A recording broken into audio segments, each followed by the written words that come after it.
परंपरा को आगे बढ़ाने का संकल्प है हमारा, क्योंकि आपकी उम्मीद पर टिका है परिवार हमारा। अमर भारती एक उम्मीद, जज्बा बुलंद हौसलों का, जज्बा भारत के निर्माण का। नमो जिनानम ओम नमो जिनानम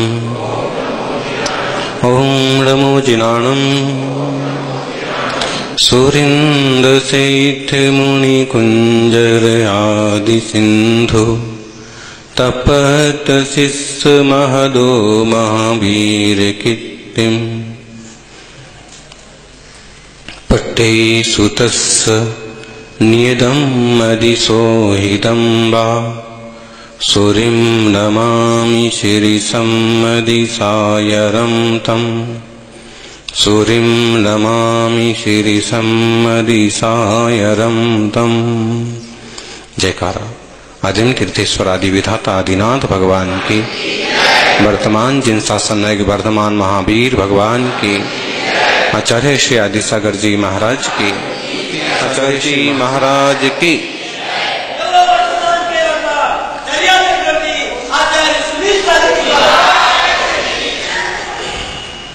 ग्राम अंकली जन्म लिया है, पिता सिद्ध गौणा के प्यारे, अक्का देवी माता जिनकी, शिव गौणा थे जग से न्यारे। मुक्ति पथ पर चलकर गुरुवर किया आपने निज कल्याण। हे सूर्य आदि सागर जी तुमको बारंबार प्रणाम। हे सूर्य आदि सागर जी तुमको बारंबार प्रणाम। महाराष्ट्र का सांगली जिले का छोटा सा गांव अंकली, 70% से ज्यादा जैन हैं, 400 से ज्यादा घर की समाज है। गांव छोटा है, आज बड़ा हो गया, सांगली से भी टच हो गया। लेकिन जब अंकली का आचार्य महाराज ने शिवगौड़ा के रूप में वहां जन्म लिया तब बहुत छोटा था। खेती ज्यादा थी, जमीन ज्यादा थी, कंक्रीट के जंगल कम थे। वे जमींदार कहलाते थे। कई टुकड़ों में आज भी जमीनें उनकी पड़ी हुई हैं, कई उनने बांट दी, कई बेटे पोतों में बट गईं। उनके गृहस्थ जीवन के इतिहास को देखते हैं तो मालूम पड़ता है जे कम्मे सूरा ते धम्मे सूरा। वे कर्म में भी सूरवीर थे। भगवान महावीर स्वामी की श्रवण परंपरा के आचार्यों में स्मरणीय आचार्य कुंदकुंद जैसे, समंतभद्र जैसे, वीरसेन जैसे महान आचार्य तो हुए। लेकिन इस को जब हम देखते हैं तो अंकलीकर आचार्य आदिसागर जी और आचार्य शांति सागर जी को किसी भी हालत में भुलाया नहीं जा सकता। अंकलीकर महाराज इसलिए अंकलीकर कहलाते थे कि अंकली गांव में जन्मे, और मुनि कुंजर इसलिए कहलाते थे कि उस समय के कुछ मुख्य पंडित विद्वान उनकी जो छवि देखते थे, वीतरागता में उनकी जो दृष्टि देखते थे, तो वे उनको मुनि कुंजर नाम से पुकारते थे, मुनियों में श्रेष्ठतम। फिर शिष्य समुदाय बना, पंचाचार का पालन करते थे, पंचाचार का पालन कराते थे। इसलिए महावीर कीर्ति महाराज प्रबोधाष्टक में उनको आचार्य पुकारते।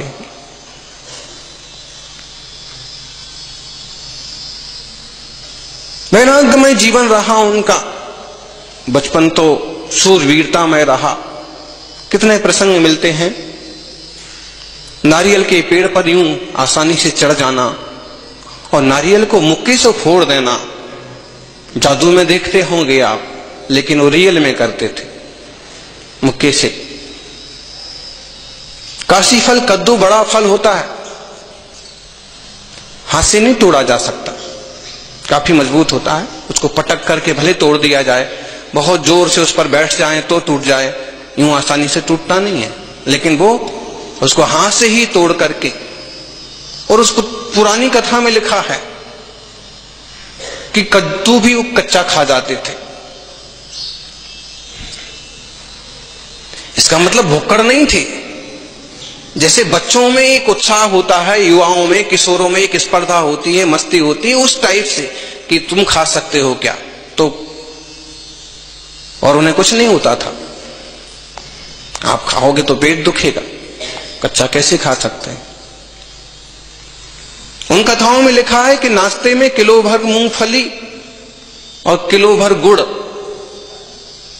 समझ में आया? आपको किलो भर मूंगफली और गुड़ खिला दिया जाए ना, बाथरूम से बाहर नहीं निकलोगे। वैसा शरीर था, वैसी ताकत थी, वैसी मेहनत थी।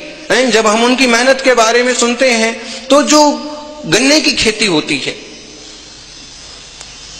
रुई की भी खेती, कपास की भी खेती होती है उस तरफ, तो कपास के पौधे को कई बार जड़ से उखाड़ना पड़ता है और कई बार दूसरी तीसरी फसल के बाद गन्ने को भी जड़ से उखाड़ना पड़ता है।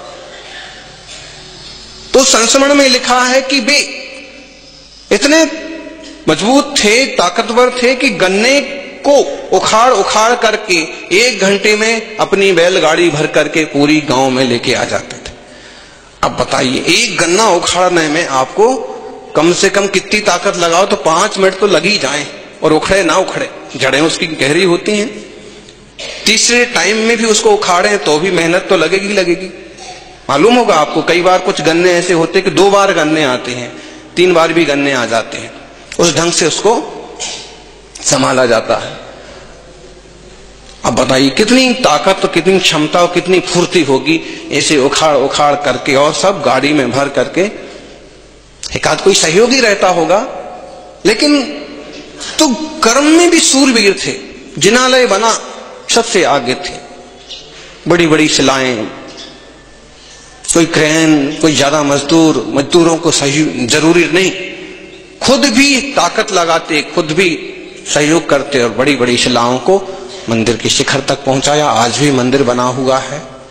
उसके पहले की जो मूर्ति थी, उस मंदिर के पहले वाली मूर्ति, वो शिखर में पार्श्वनाथ प्रभु के रूप में विराजी है, और जो मंदिर बना उसमें आदिनाथ स्वामी की एक नई प्रतिमा लाई गई थी, तब उसको भी आज 100-125 वर्ष हो गए, वो नीचे विराजी है। कर्म, वो प्रसंग भी सुन रखा होगा आपने, अकाल पड़ा, खोरों के कोठे खुलवा दिए जबरदस्ती, गरीबों से कहा लूट लो, जितना ले जाना ले जाओ, भूखे मत मरो। ये ईमानदारी से शांति से दे नहीं सकते, बांट नहीं सकते, दान नहीं कर सकते हैं, तो आप ले जाओ।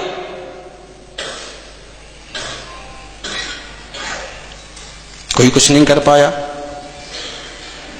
आगे भी शिकायत हुई तो जज ने कह दिया, किसी मनुष्य के प्राण बचाना, मरते हुओं को प्राण बचाना कोई पाप नहीं है, और शिव गौड़ा ने वही काम किया है। लोग भूखे मर रहे थे और उन्होंने तुम्हारे गोदाम लुटवा दिए। ये चोरी नहीं है, ये जन रक्षा का कार्य है।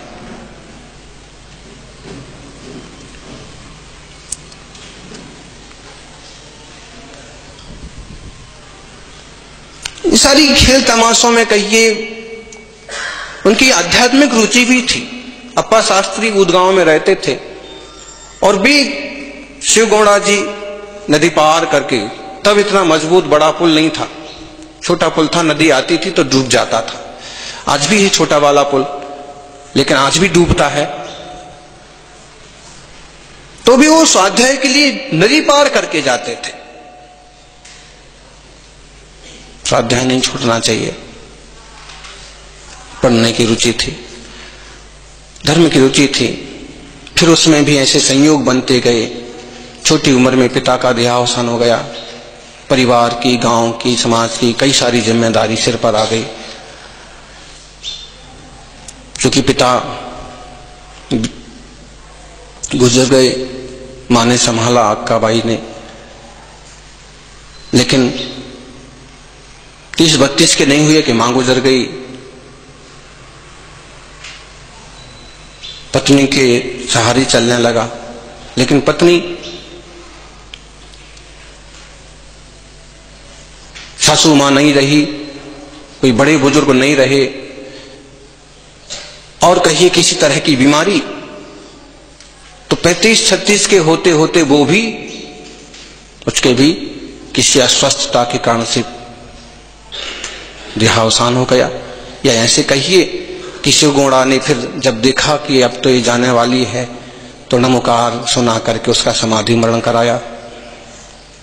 वैराग्य बढ़ता गया और अंततः ये सुनिश्चित कर लिया कि जंजाल में नहीं रहना है, कोई भी संभाले, बेटा भी इतना योग्य नहीं है लेकिन कोई भी संभाले, मुझे अब यहां नहीं रहना।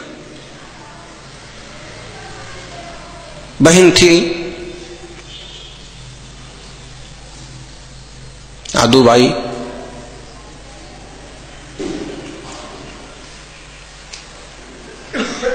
शिवगोड़ा ने कहा, बहन,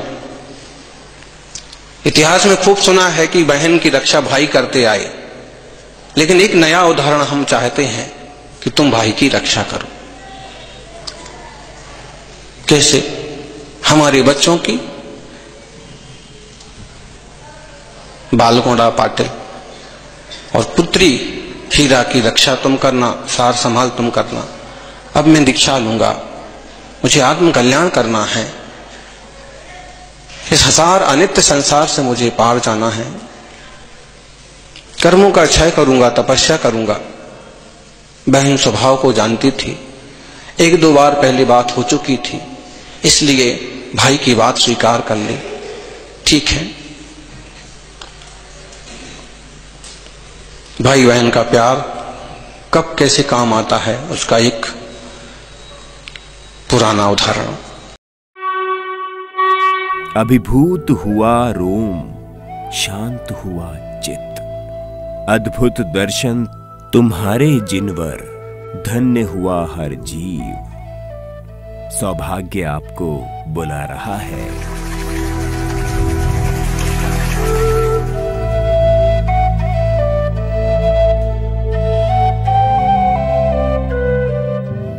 स्वार्थों के बल पर रिश्ते बहुत लंबे नहीं चलते हैं।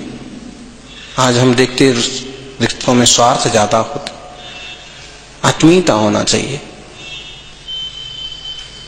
फिर वो जिनप्पा स्वामी के पास गए और जिनप्पा स्वामी अक्सर कर दिगंबर रूप में रहने का प्रयास करते थे। कभी बाहर जाना हुआ, कभी बिहार करना हुआ, कभी विचित्र स्थिति हुई तो भले वे वस्त्र आदि स्वीकार करते हो, नहीं तो वहां के लोग बताते हैं कि उनका प्रायः करके दिगंबर रूप होता था।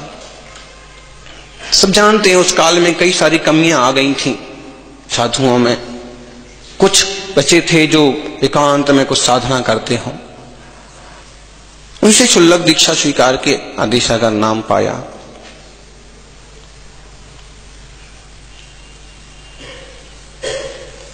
बाद में फिर और कोशिश की, दिगंबर मुनि, श्रेष्ठ तपस्वी मुनि मिले, नहीं मिले तो कुंथलगिरी में 7 साल बाद 1906 में क्षुल्लक बने और 1913 में मुनि दीक्षा जिनेश्वर के चरणों में स्वीकार कर ली। और ये प्रसंग भी प्रसिद्ध है कि जब उन्होंने केशवांश किया, दिगंबर दशा स्वीकार की, तो जोरों से बाजे बजे, वाद्य घोष हुआ। थोड़े जो 2-4 लोग दर्शनार्थी आए थे, बैठे थे, उन्हें उतना मालूम नहीं पड़ा, लेकिन जो पहाड़ के नीचे बाहर से आए लोग थे उनको जोर जोर से आवाज सुनाई दी। जब ऊपर पहुंचे देखा यहां बाजे बज रहे थे, यहां तो बाजे भी नहीं है, लोग भी कम हैं, जयकार की आवाज आ रही थी। इतनी बड़ी जयकार तो यहां 4 लोग कैसे कर सकते? आश्चर्य हुआ, लेकिन आश्चर्य के साथ यह भी सुनिश्चित हुआ कि ये दिव्य नाद निश्चित रूप से मनुष्यों ने नहीं, देवों ने किया होगा। कठोर साधना करने वाला कोई तपस्वी इस मार्ग में किस लॉन्च कर रहा है। जनियों, अंकलेकर स्वामी भोज जाते थे और उस समय के सिद्ध गौड़ा, 7 गौड़ा, बाद में महान आचार्य बने, वे अपनी आजी के साथ बड़ी सेवा करते थे। कभी देवेंद्र कीर्ति आए, कभी और कोई तपस्वी आए। अंकलेकर स्वामी को तो नदी पार तक कराते थे। मुनि नदी से कैसे निकले? कमंडल में पानी भरते थे। पता नहीं लोग कमंडल में पानी भरने वाली बात को इतना हीन और गौण क्यों समझते हैं? कुछ लोग तो टिप्पणी करते हैं, बोले सन्मति सागर जी कहते थे कमंडल में पानी भरते थे, कमंडल में पानी भरते थे तो क्या नौकर थे? बताइए कितना हीन कर दिया। कमंडल में पानी भरना नौकर का काम होता है? ये तो आजकल तुम लोग करने लगे हो। खुद पानी नहीं भर सकते हैं, खुद कुछ काम नहीं कर सकते हैं। हम आपको सही कह रहे हैं, आज वो समय आ गया कि थोड़े से श्रावक ऐसे हैं कि सारा काम अपने बल पर करते हैं। कुएं से पानी लाएंगे, छानेंगे, भरेंगे, आटे से लेके दाल से लेके बर्तन साफ करने तक का काम खुद करेंगे, परिवार के लोग करेंगे। ये पुण्य हम किसी को नहीं दे सकते, उनकी ऐसी सोच है। लेकिन आप देखना बहुत से ऐसे लोग मिलेंगे जिन्हें सहयोगी चाहिए सब चीज के लिए। पानी भरो तुम, बर्तन मांजो तुम, और बस ज्यादा हुआ तो देने को आ जाएंगे। ध्यान रखना, जिनने सहयोग किया है बाकी को उनके खाते में भी जाएगा। अगर निर्लोभी और भक्त हैं तो 100% उनको पुण्य मिलेगा ही मिलेगा। कमंडल में पानी भरना बहुत बड़ी बात है, बहुत पुण्य का काम है। यानी जो मुनि के कमंडल में पानी भरता है, देवता भी उसके घर में पानी भरते। कमी नहीं पड़ती है। जिनके यहां निरंतर आहारचर्या होती रहती है, आप देखिए कोई कंगाल हो जाते हैं क्या? रोज रोज चौका लगता है, रोज रोज 5, 10, 20 त्यागी तक आ जाते हैं। भले दुकान वही रहे, कमाई उसी ढंग से हो, कमी पड़ती है? कभी नहीं पड़ती। कमंडल में पानी भरते थे। देखो जिनने कमंडल में पानी भरा चोटी के आचार्य बने। गुरुवर बताते थे, जब विमल सागर जी के लंबे विहार होते थे तो बोले साधुओं के कमंडल में पानी भरने का काम कई बार हमको मिलता था। ब्रह्मचारी अवस्था में तुम्हें पानी भरता ही था। और देखो तपस्वी सम्राट जैसा दिग्गज आचार्य बने। फिर अपन देखें तो विद्यासागर जी कमंडल में पानी, देशभूषण जी के समय, और आज हजारों हैं पानी भरने वाले उनके पीछे। अरे बड़ा पुण्य का काम है। इसका मतलब है तुम कितने समर्पित हो। उनकी धूले को माथे पर चढ़ाना, उनका कमंडल लेके चलना, उनके पीछे लगना, कितनी श्रद्धा है तुम्हारा। और उस श्रद्धा से जो पुण्य का अर्जन होता है उसका कोई दुनिया में तोड़ नहीं है। आचार्य महाराज का, सन्मति सागर जी का क्षुल्लक अवस्था का कमंडल हंडावत जी के यहां रखा हुआ, ऐसा कमंडल नहीं है जैसा हमारा है। वो ऐसे डबल कमंडल है, दो तरफ से जुड़ा हुआ है। और गुरुजी उसी का बताते थे कि मेरा कमंडल ऐसा था। और फिर मैं क्या करता था कि जिन मुनि को, जिनके कमंडल खाली हो गए, गर्मी में लुढ़क गए, किसी कारण से जरूरत पड़ गई, तो मेरा कमंडल बड़ा था, मैं पानी भैया वृत्ति का एक महान रूप पानी भर देता था। काफी बड़ा कमंडल है, उसको भर करके चलेंगे ना तो उदयपुर से तो कोई बिहार में साथ में भी नहीं आएगा। 10, 5, 7 1 लीटर का कमंडल है, उसको कौन पकड़ के चलेगा? बोले महाराज जी को ही संभालने दो। लेकिन वो किया। ज्ञानियों परिणाम देखिए। अंक लेकर तो 7 दिन की साधना उपास करते ही थे, लेकिन 7 गुणा भी महान आचार्य चारित्र चक्रवर्ती,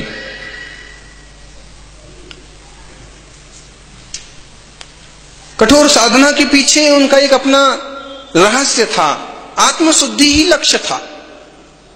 जिन लोगों का आत्मशुद्धि ही लक्ष्य है, भी दुनियादारी की प्रपंच नहीं देखते, सिर्फ अपने को कसते हैं, अपने को तपाते हैं, अपने को निखारते हैं, और वो लक्ष्य था। फिर बोले 7 दिन का उपवास क्यों, फिर मौन क्यों, एकांत साधना क्यों? उसका यही लक्ष्य है कि कम से कम लोगों के बीच में जाना पड़े, कम से कम चीज से काम चल जाए, कम से कम बोलना पड़े, क्योंकि बोले गए शब्द भी तो उधारी के हैं।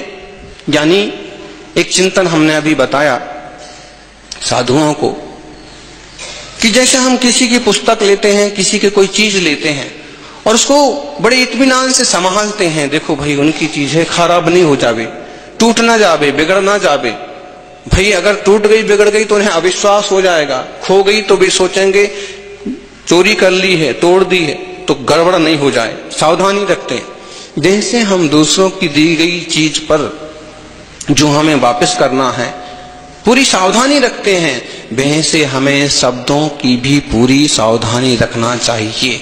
शब्द जीव के नहीं हैं, शब्द पुद्गल की पर्याय हैं, और शब्द का पुद्गल की पर्याय का ऐसे प्रयोग करो क्योंकि पुद्गल ना तो वापस मांग रहा है शब्द और ना समझ रहा है, लेकिन आखिर है तो चीज दूसरे की, तो शब्द का ऐसे प्रयोग करो कि किसी को चुभ नहीं जाए। वे मौन रहते थे का तात्पर्य यह है कि मुझे शब्द नहीं वापरना है, मुझे शब्दों का प्रयोग नहीं करना है, शब्द मेरे हैं ही नहीं, मैं पराधीन क्यों बनूं, अपंग क्यों बनूं।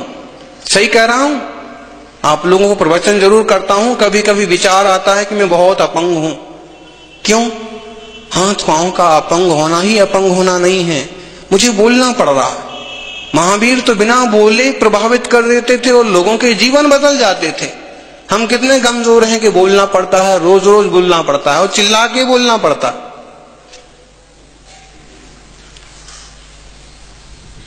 डांटना पड़ता है। इसमें आपकी कितनी कमजोरी है वो अलग बात है, लेकिन ज्ञानी विचार करता है कि मेरी पराधीन वृत्ति है, मैं शब्द यूज करता हूं, मैं विचार यूज करता हूं। विचार निर्विचार होना आत्मा का स्वभाव है। आत्मा तो ज्ञायक स्वभावी है, निर्विकल्प है। सिद्धों का आत्मा कैसा है? निर्विकल्प शुद्ध, जो उनका स्वभाव है वही मेरी होनहार है। फिर ये वर्तमान की पराविंदा मैं क्यों स्वीकार करूं?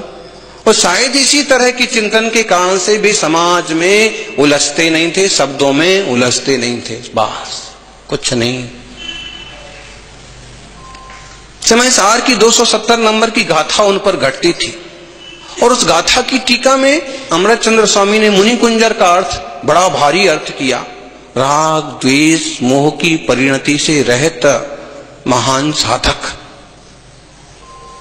अर्थ तो 1000 साल पहले लिखा गया था, लेकिन वो अंकलीगर जी पर लागू होता होगा, इसलिए उस समय के पंडित गोंदे शास्त्री, निटवे शास्त्री ने उनको ये मुनि कुंजर की उपाधि दी होगी। मुनियों की जो श्रेष्ठ दशा होती है, अद्भुत होती है।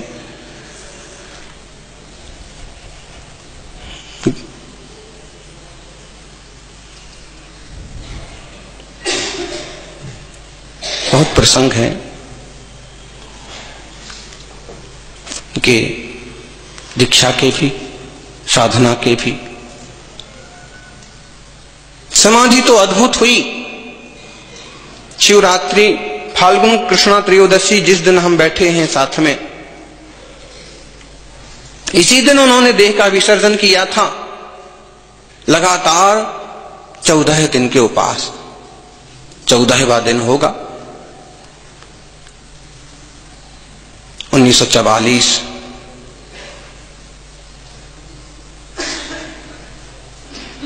महावीर कीर्ति जी को पहले ही अपना पद विसर्जित कर दिया, और इसलिए प्रबोधाष्टक में महावीर कीर्ति जी ने आखिरी श्लोक में पुकारते हुए कहा, सब कुछ त्याग करके पंचाचार परायणा सुविमला सर्वमोक्ष संदेश का आत्मध्यान रथा प्रशांत बदना नृप स्वरेंदा जर्चिता बाह्य अभ्यंतर संग मोह रहिता। गजब की बात है, बाह्य और अभ्यंतर मोह और संग से रहित हैं। ऐसी परिणति को तो कितने जीव तरसते हैं। बाह्य अभ्यंतर संग मोह रहिता मुनि कुंजरा निष्प्रहा दत्वा सूरी पदम मई सुविधना निश्चिंत समाधि श्रता। पहले ही छोड़ दिया और निश्चित होकर के समाधि का आश्रय किया। इसी मंगलमय समाधि कई सारे प्रसंग हैं।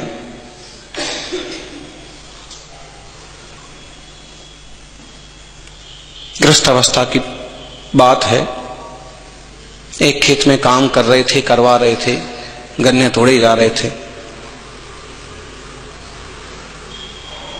इतने में थोड़ी सी दूर वाले खेत से एक आदमी को पकड़ करके उनके 2-3 आदमी लाए, उनके मजदूर कहिए, मित्र कहिए, धकाते हुए लाए। देखो शिव गोंडा ये आदमी पूरा एक गट्ठर बांध लिया इसने, गन्ने तोड़ लिए, चुरा लिए, पूरा एक गट्ठा बांध लिया और लेके ही जाने वाला था कि हमने पकड़ लिया। इसको छोड़ेंगे नहीं। रोज हमारे खेत से 10-5 गन्ने गायब होते हैं, थोड़ी सी जगह टूटी हुई मिलती है, यही चोरी करता होगा और कोई भी करता होगा, लेकिन आज तो ये पकड़ा गया, इसको पीटेंगे। उसको जोर से पकड़े हुए थे, उसके हाथ दबा रहे थे। शिवगोड़ा ने छुड़ाया, जरा छोड़ो इसको, छोड़ा। उसको थोड़ा सा धैर्य आया, भय तो था। जमींदार की हैसियत रखने वाले पता नहीं क्या करेंगे, चिल्लाएंगे, पीटेंगे, मारेंगे, धकाएंगे। उसके चेहरे की तरफ देखा, उनने उसके चेहरे की तरफ देखा। चेहरे से, कपड़े से, सबसे मालूम पड़ रहा कि गरीब आदमी है, दुखी आदमी है। या तो ये खाना चाहता है, बेच करके 2 पैसे कमाना चाहता है ताकि पेट में भोजन जा सके।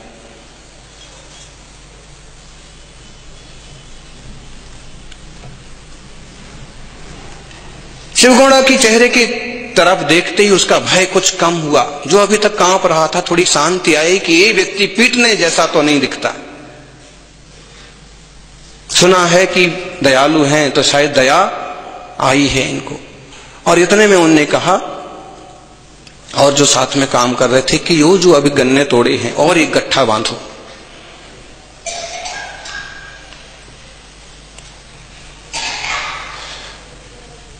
वो गट्ठा जो उसने बांधा है वो गट्ठा मंगाया, और एक गट्ठा जो बांधा है, एक गट्ठा भी इसको देखे आओ, इसके साथ छोड़ के आओ।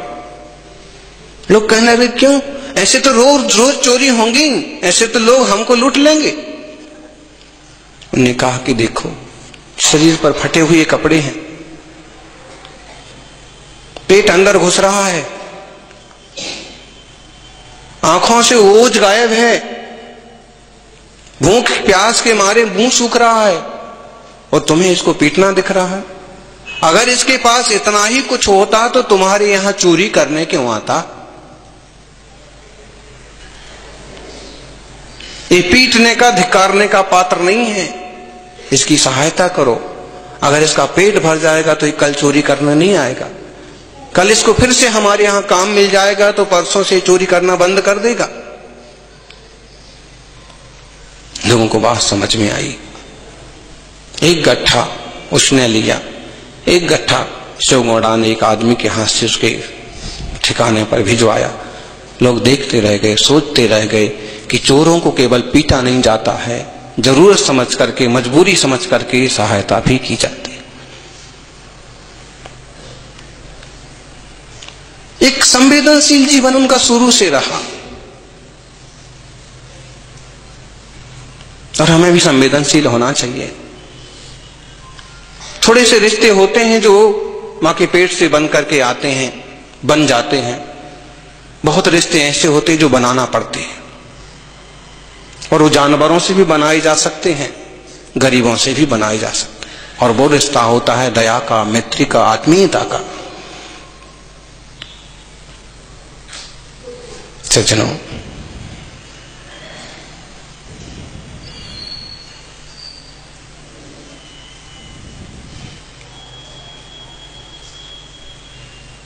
महान महिमा के धारी गुरुजनों का क्या व्याख्यान करें। हम तो उन लोगों को छिछला समझते हैं जो किसी भी पुराने समाधिस्थ महान मुनि की निंदा करते हैं। उनने जीवन में क्या से क्या किया होगा और क्या से क्या कर लिया, और अगर हम तो उनकी पांव के धूल के बराबर भी बन जाएं तो भी हमारा कल्याण हो जाए।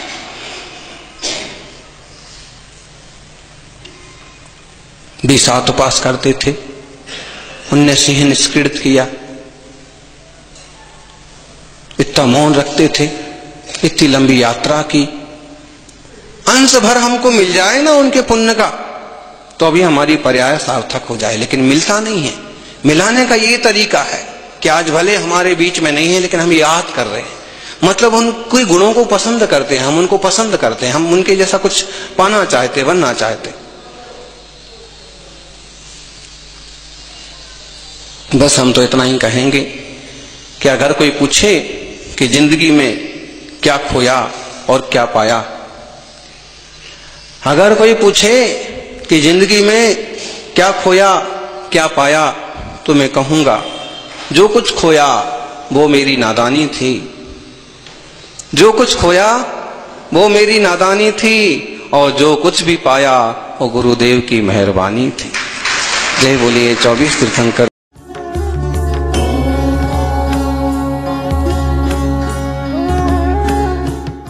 परंपरा को आगे बढ़ाने का संकल्प है हमारा, क्योंकि आपकी उम्मीद पर टिका है परिवार हमारा। अमर भारती एक उम्मीद, जज्बा बुलंद हौसलों का, जज्बा भारत के निर्माण का।